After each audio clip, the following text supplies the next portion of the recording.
व्यवस्था का येते? त्याचं कारण ज्ञान आणि वैराग्य कमी का होते? त्याचं कारण एक म्हणजे कलिकालाचा प्रभाव आणि दुसरं म्हणजे ज्ञान आणि वैराग्य कुणी घ्यायला तयार नाही, परमार्थ कुणी करायला तयार नाही.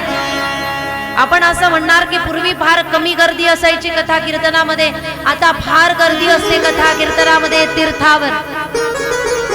अतिशय चुकीचं आहे हे. गर्दी तेवढीच आहे, फक्त लोकसंख्या वाढलेली आहे, त्याच्या तुलनेत एवढी गर्दी आहे. पूर्वीही तेवढेच लोक असायचे, आताही तेवढेच आहे, पण लोकसंख्या वाढल्यामुळे त्या तुलनेत आपल्याला ही गर्दी दिसते या ठिकाणी. नाहीतर लोक फार जास्त धार्मिक झालेले आहे असा विचार मनामध्ये करून. कलीचा प्रभाव असा आहे की लोक आता धर्मापासून दूर झालेले आहे, परमार्थापासून लांब गेलेले आहे. काही इच्छा पूर्ण करायची असेल तर लोक परमार्थ करतात, काही मांडलेलं असेल तर परमार्थ करतात. देवा नातू होऊ दे मग मी पंढरपूरची वारी करेन, ही इच्छा पूर्ण होऊ दे, मुलाचं लग्न होऊ दे म्हणजे मी पंढरपूरची वारी.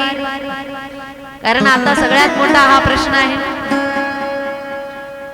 मुलगा मोठा झालेला आहे, 30 होऊन गेले, मी 1 नाही 5 वाऱ्या करेन, पण लग्न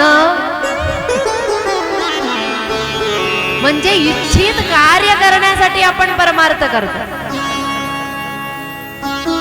काहीतरी कारण असेल, आत्मोद्धारासाठी आपण परमार्थ करतोय का? प्रभो, कथा श्रवण केल्यानंतर तुम्ही माझ्यावर कृपा करा, माझा उद्धार होईल, तुमची कृपा माझ्यावर होईल, माझ्या अंतःकरणामध्ये गोपिकांसारखं प्रेम जागृत होईल, याच्यामुळे मी पंढरपूरला येतोय किंवा येते आहे. पंढरीनाथा, एकदा की तुझं दर्शन घडलं की कोणत्याही इच्छा माझ्या जीवनामध्ये शिल्लक राहायला नको, म्हणून मी पंढरपूरला येतोय असं म्हणणारे किती आहेत? किती आहे? कोणीही. उलट देवाच्या पुढे उभे राहिले की मागण्याची लिस्ट तयार, एवढं एवढं दे. नाही भगवान परमात्म्याच्या जवळ इच्छा जर व्यक्त केली, आज एक इच्छा पूर्ण झाली भगवंताने केली, उद्या दुसरी इच्छा पूर्ण केली, परवा तिसरी इच्छा पूर्ण केली, अनेक इच्छा पूर्ण होऊ लागल्या. इच्छा कधीही संपत नाही, इच्छा कधीही संपणार नाही, त्या वाढतच जाणार आहे. कधीही आपण तृप्त होणार नाही. आणि काय गॅरंटी आहे की आपल्या इच्छा परत निर्माण होणार नाही, भविष्यामध्ये नवीन इच्छा का निर्माण होणार नाही? म्हणून भगवान परमात्म्याला एकच विनंती करायची, हे प्रभो परमात्मा, माझ्या जीवनातल्या इच्छांचा तू त्याग सगळ्या समाप्त करून टाक, त्यांचा मी त्याग केला पाहिजे असं मला बनव. याच्यासाठी परमार्थ केला पाहिजे.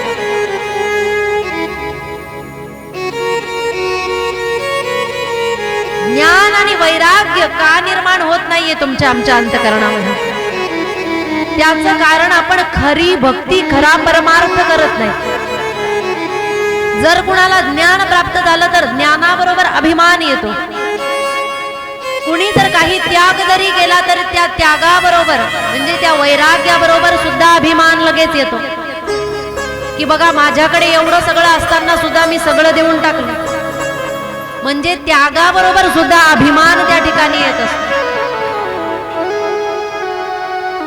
अभिमान यायला नको याच्यासाठी काय केलं पाहिजे? ज्ञान आणि वैराग्य यांच्या सोबत अभिमान नको हे जर व्हायचं असेल तर काय केलं पाहिजे? म्हणतात की त्यांच्या सोबत भक्ती असली पाहिजे. जर ज्ञानासोबत भक्ती असेल तर अभिमान येऊ शकत नाही. वैराग्याच्या सोबत भक्ती असेल तर अभिमान येऊ शकत नाही. म्हणून अभिमान जर जवळ येऊ द्यायचा नसेल तर सोबत भक्ती असली पाहिजे. भक्ती कुठे आहे? वृंदावनामध्ये आहे, तरुण अवस्थेमध्ये. पण ज्ञान आणि वैराग्याला अचेत अवस्था ती आहे कलिकालामुळे. नारदजींकडे बघितलं आणि भक्ती देवीने आवाज दिला नारदजी महाराजांना, महाराज भो भो साधो क्षणोत्तिष्ठ मचिन्ता मपि नाशय दर्शनं तव लोकस्य सर्वथा गहनं परम्. भो भो साधो क्षणं तिष्ठ म चिंतामपि नाश. हे साधो एक क्षणभर थांब आणि माझ्या चिंतेचा नाश करा. याचा अर्थ आपल्या चिंतेचा नाश संत करू शकतात.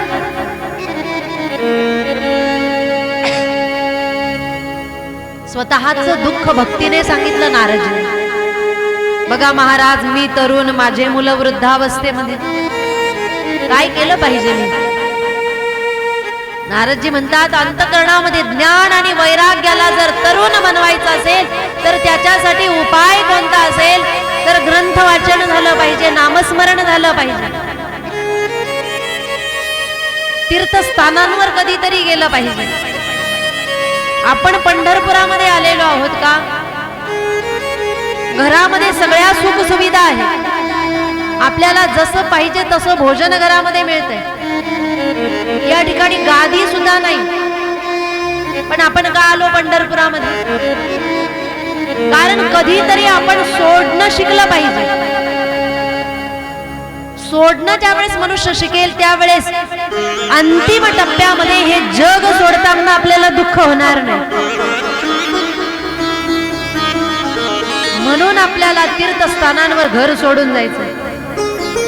वारी का करायची?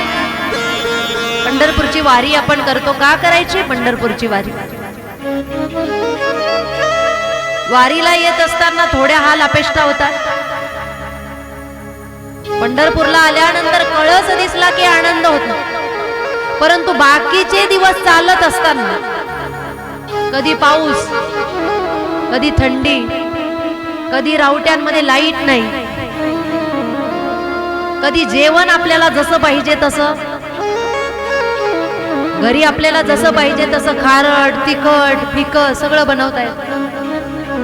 पण वारीमध्ये सगळ्यांच्या सारखं बनवता येत नाही, प्रत्येकाला स्पेशल स्वयंपाक नाही, जे बनवलेलं आहे ते सगळं. बरं, घरी कधीही आपल्याला 2-4 किलोमीटरच्या वरती, जास्तीत जास्त 2-3 किलोमीटरच्या वरती चालायची सवय. वारीमध्ये रोज 20-25 किलोमीटर चालणं, कधी अतिशय कडक उन्हामध्ये चालणं, म्हणजे कोणत्याही प्रकारच्या सुख सुविधा नसताना सुद्धा आपण येतोय. का येतोय? कारण ही वारी तुम्हाला शिकवते आहे सुख सुविधांचा त्याग करून सुद्धा मनुष्य कशा पद्धतीने जगू शकतो. आणि याचं उत्कृष्ट उदाहरण द्यायचं म्हटलं म्हणजे आपल्याला कोरोनाने शिकवलंय की सगळं काही नसताना सुद्धा आपण जगू शकतो. आपल्याला व्यवस्थित सगळ्या वस्तू नाही मिळाल्या तरी सुद्धा आपण जगू शकतो. दाढी कटिंग नाही केली तरी जगू शकतो. कपडे इस्त्रीचे घातले नाही घातले तरी जगू शकतो. साधं किंवा भारी कसंही जेवण बनवलं आणि आहे त्या पदार्थांमध्ये घरातल्याच डाळी वापरून जरी जेवण केलं तरी आपण जगू शकतो. लग्न जरी लावायचं म्हटलं म्हणजे वाजत्री नसेल तरी लग्न लागू शकतं. नवरीचे मामा नवरदेवाचे मामा नसतील तरी लग्न लागू शकतं. साऊंड सिस्टीम नसेल, मंडप नसेल तरी लग्न लागू शकतं. एवढंच काय, ब्राह्मण देवता नसेल तरी लग्न लागू शकतं. कोरोनाने आपल्याला सगळं शिकवलं, साधं कसं राहायचं, सरळ कसं राहायचं. आणि जर साधे राहिले नाही, बाहेर निघले तर वरती गेले. तसं वारी सुद्धा आपल्याला घरातल्या सुख सुविधा सोडून गिरी कंदरांमध्ये साधू संत महात्मे भगवान परमात्म्यासाठी कायमचे निघून जात आहेत. ते कसं जीवन जगतायत आपल्याला 20-25 दिवसाची वारी शिकवते. कसं आहे साधू संतांचं जीवन? आपल्याला तरी ठेप्यावर गेल्यानंतर स्वयंपाक तयार असतो, सकाळचाही आणि संध्याकाळचा सुद्धा. साधू संतांचं काही नाही. एक वेळचं भोजन केलं की दुसऱ्या वेळच्या भोजनाची चिंता. म्हणजे साधुवत जीवन कसं जगायचं, सुख सुविधांच्या वस्तूचा त्याग करून कसं जीवन जगायचं, ही पंढरपूरची वारी तुम्हा आम्हाला शिकवते. आणि अशा हाल अपेष्टा सहन करत असताना जेव्हा आपण येतोय, जो खरोखर गाडीत न बसता चाललेला असेल त्याला खरोखर कळच बघितल्यानंतर डोळ्यातून पाणी आल्याशिवाय राहत नाही की मला माझा पांडुरंग भेटला. इतक्या दिवसापासून जे केलं ते मला प्राप्त झालं.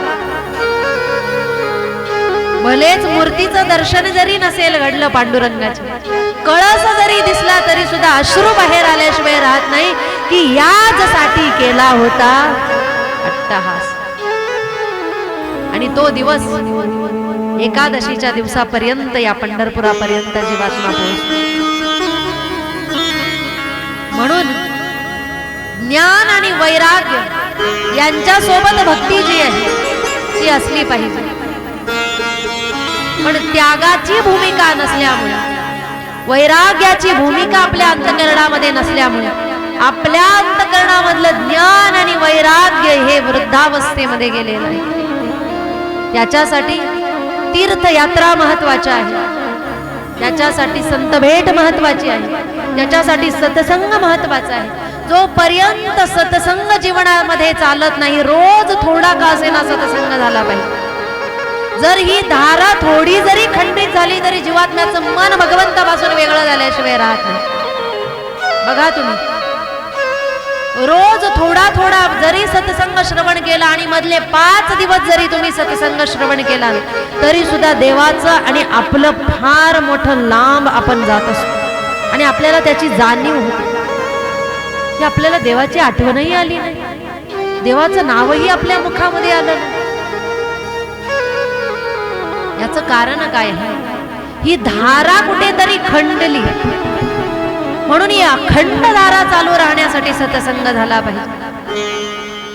नारदजींनी वेदाचे पाठ केले, गीतेचे पाठ केले, उपनिषदाचे पाठ केले. जोपर्यंत पाठ केले तोपर्यंत ज्ञान वैराग्य तरुण.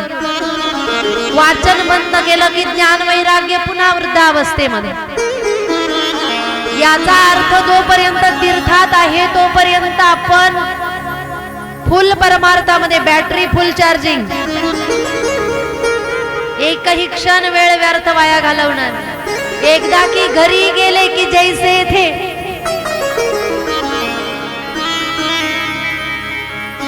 चार्जिंग सगळी उतरली परमार्थाची. नारदजींनीही ते करून बघितलं, तसंच घडलं. काय केलं पाहिजे? त्यावेळेस सनकादिकांनी नारदजींना सांगितलं, सत्कर्म सूचको नूनम ज्ञान यज्ञ स्मृतो उदैहि. ज्ञान यज्ञ करा, सत्कर्म करा, परंतु कोणतं ज्ञान यज्ञ करा. ही कथा जी चालू आहे ना त्याला ज्ञान यज्ञ म्हणतात. अधिक मासामध्ये यज्ञाचंही भरपूर महत्व सांगितलेलं आहे. आपणही एक यज्ञाला आज या पंढरपुरामध्ये प्रारंभ केलेला आहे, त्याला ज्ञान यज्ञ म्हणतात. कथा यज्ञ चालू आहे आणि या यज्ञामध्ये काय स्वाहा करायचं आहे? काम, क्रोध, लोभ, मोह हे सगळं आपल्याला त्या यज्ञामध्ये भस्म करायचं, त्या अग्नीमध्ये जाळायचं. तेव्हा ज्ञान आणि वैराग्याला तारुण्य अवस्था येईल.